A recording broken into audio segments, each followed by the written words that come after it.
Purple Daily is daily Vikings entertainment.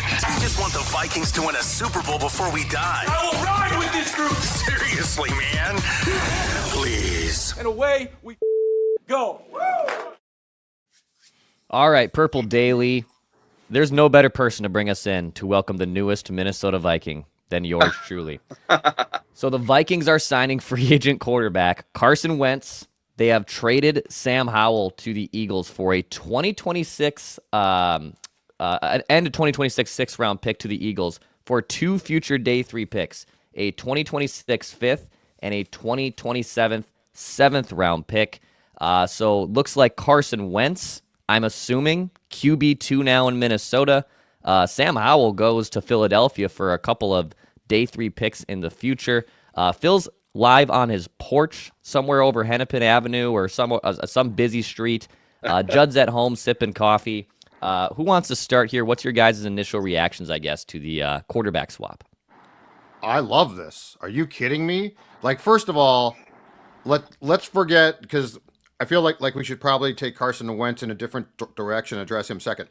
But to get 2 draft picks and send a 2026 sixth to Philadelphia for Sam Howell, I don't know. The Eagles, who are very, very smart, must have only watched the first preseason game when Sam didn't look terrible against Houston.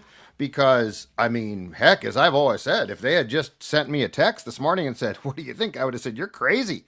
So, Kwesi Adofo-Mensah getting any return for a guy who didn't fit, for a guy who I didn't think got the system, and for a guy who Kevin O'Connell never expressed any optimism about. Like, Kevin is usually over the top, and he was never like that, Phil. I think Kwesi right now in the lead, NFL Executive of the Year for getting anything for a guy whose career I think is probably done. Yeah. By the way, I thought it was safe today to move. So we've been in the middle of this like 2-week move, and I thought, all right, Sunday afternoon is the safe time to tear down the old home studio. Then set up the new one. And, of course, Kwesi cooking this late morning on a Sunday. So apologies if the audio quality kind of sucks here. But I was thinking the same thing. I was like, wait a second. They got something for a quarterback that was likely to not make the 53-man roster? I mean, Judd, they were gonna cut him probably, right? Like, I hope so. There was greater than a 50% chance they were going to cut him if they couldn't get a trade through. Yes. Yeah, he was to me he was unworkable. So yes. Yeah. And so I mean we'll have to see kind of from the Eagles side what their logic is and maybe their desperation for a backup quarterback. Maybe he just fits better with what they're doing systematically. We'll have to read up and listen to what the Eagles logic is, but yeah, to get compensation for someone you were going to cut.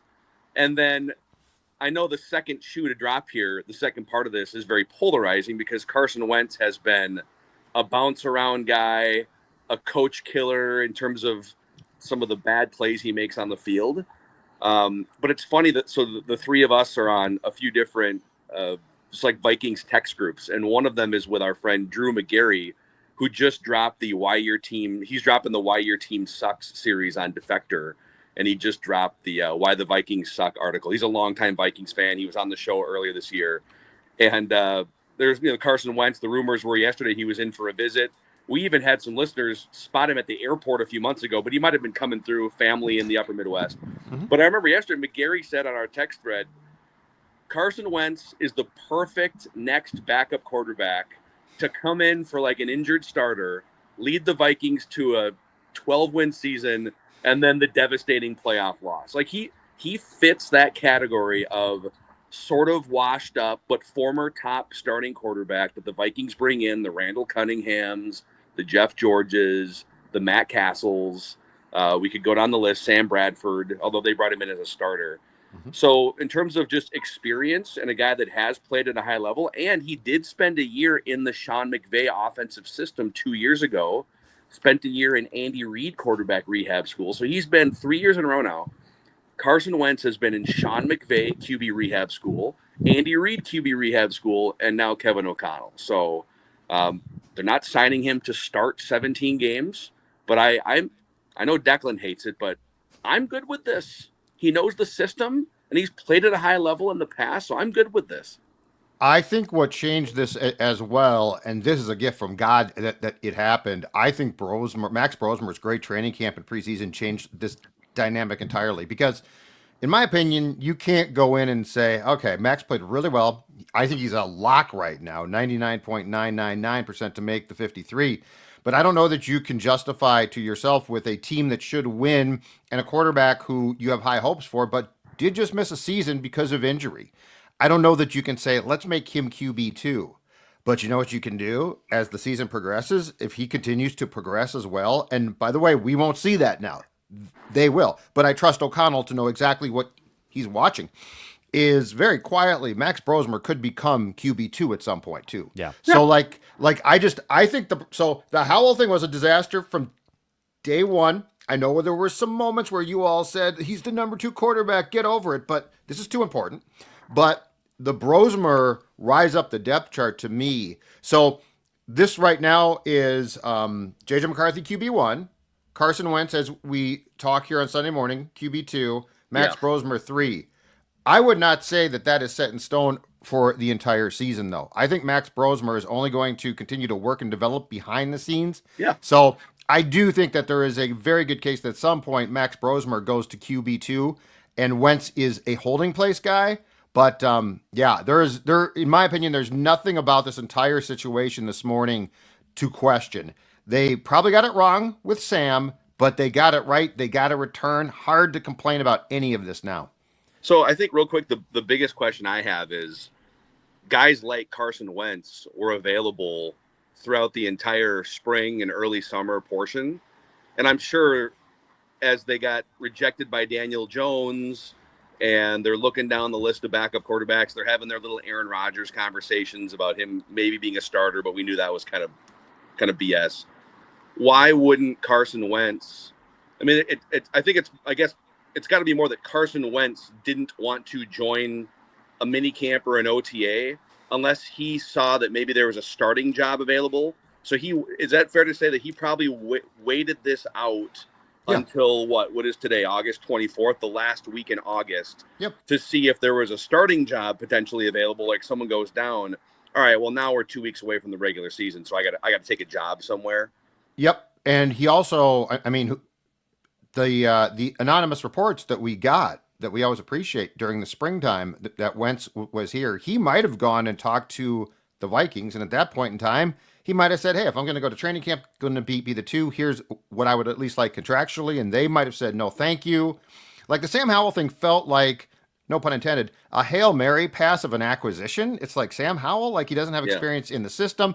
And I also think the 2009 Farvinian plan, which at the time was sort of it was unprecedented to a certain degree. You know, we saw this different position a year ago, Stephon Gilmore, who knew exactly what Brian Flores wanted, right? Like I think that there is something to be said for a veteran who doesn't really feel, he's been through systems before. There's something to be said for probably not going to training camp, hanging loose, and getting a phone call.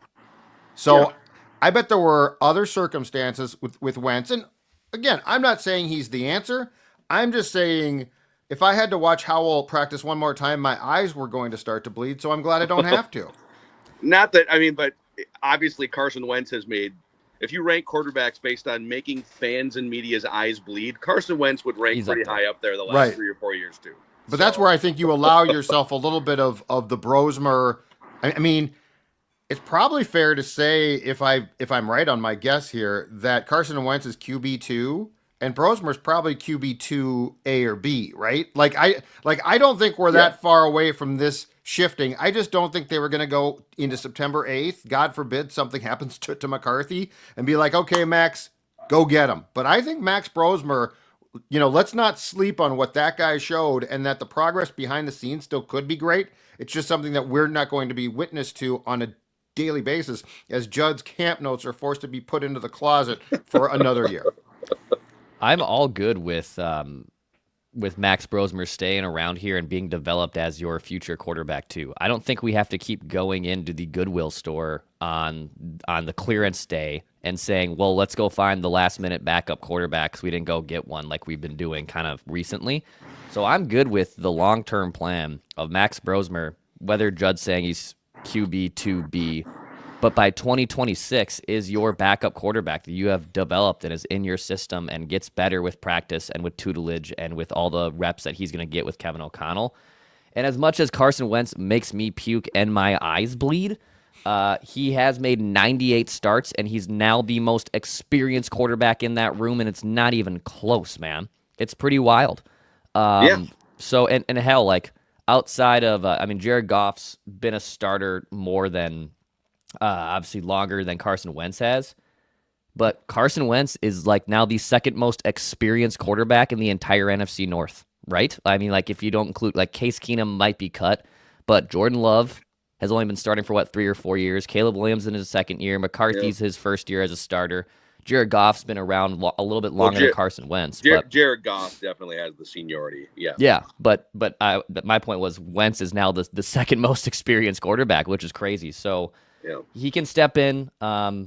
And I guess they what I want to know is, why do you trust Carson Wentz now, and kind of to Phil's point, why don't you just bring him in 4 months ago? I don't think it was their decision. I think if by the way, Tannehill did this 2 years ago, where, all right, the world kind of sees you as a backup now, Tanny, and he waited out. He waited out the whole season, and he hasn't signed yet. Now 2 years later, because he views himself as a starter, and I guess has made enough money where, some of these guys have to make that decision where, okay, I've made $50 to $100 million playing football, and I'm in my 30s now, and it's still brutal. Even if you're a backup and you get put into a game, it's still dangerous and it's still a grind. You have to prepare like you're a starter every week, even if you're a backup. So this is just my guess is that they probably would have preferred Carson Wentz over Sam Howell 4 months ago.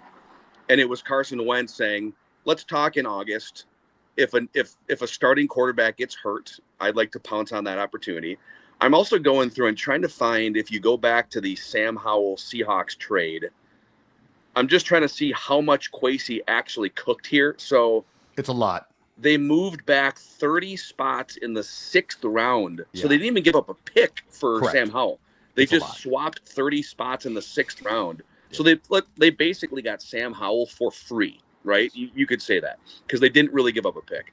And then they take Sam Howell, who they got for free, who they were going to cut from their 53-man roster, and they ship him to Philadelphia with a 6th-round pick next year, upgrade to a 5th-round pick, and get the additional 7th-round pick. And by the way, they might know, it's possible they spin one of these, maybe they spin that 5th or one of the 6th they got for Harrison Phillips for Adam Thielen to come in for the number 3 wide receiver job, right? They have so much day 3 draft capital to grab another veteran that can help you at cornerback or wide receiver here.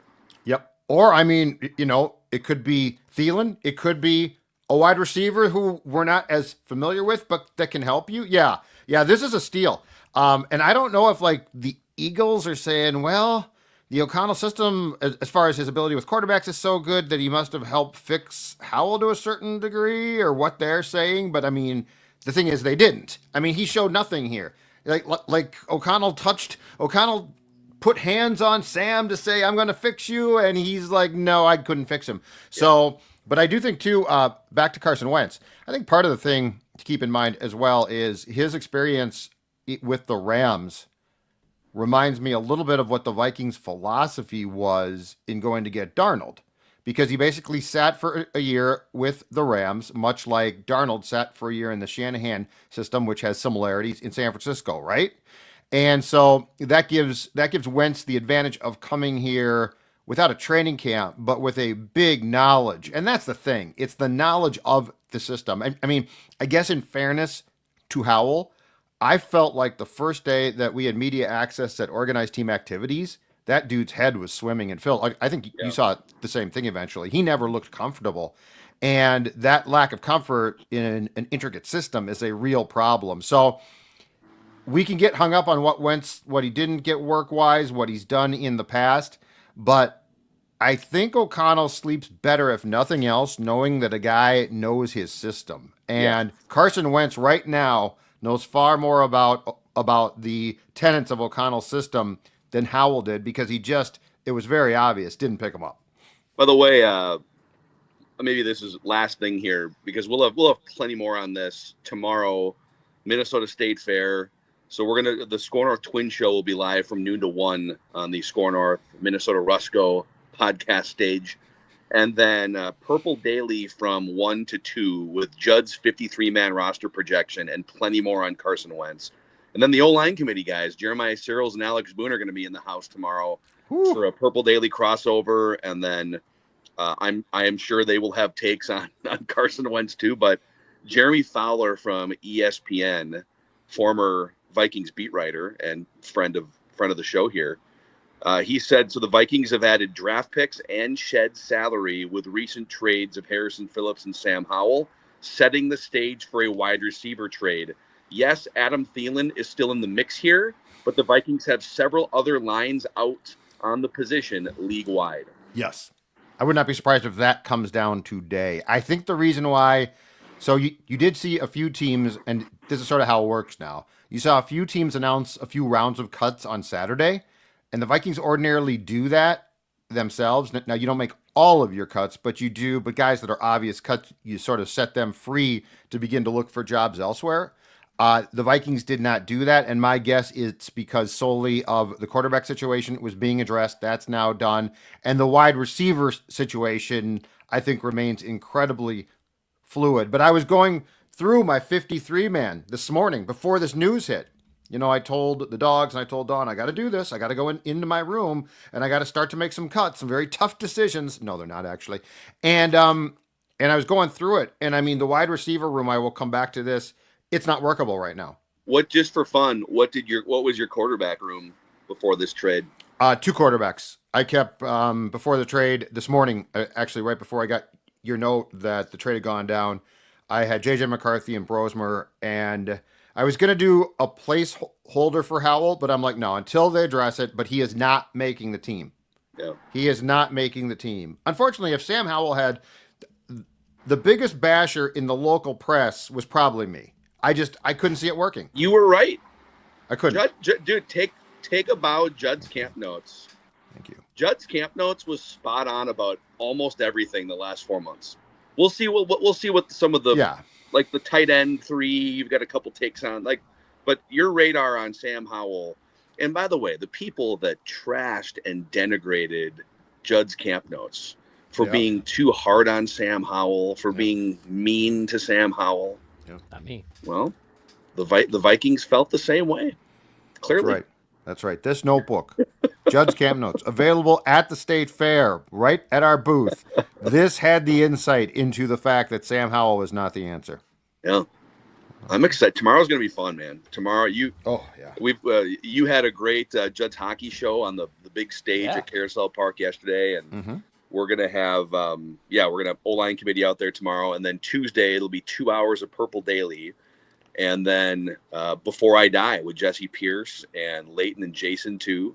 So much Viking stuff the next couple days. Roster cuts, cutting down to a final 53 on Tuesday. But how about that, man? Sam Howell, Vikings get some value for a guy they were going to cut, and then good for them.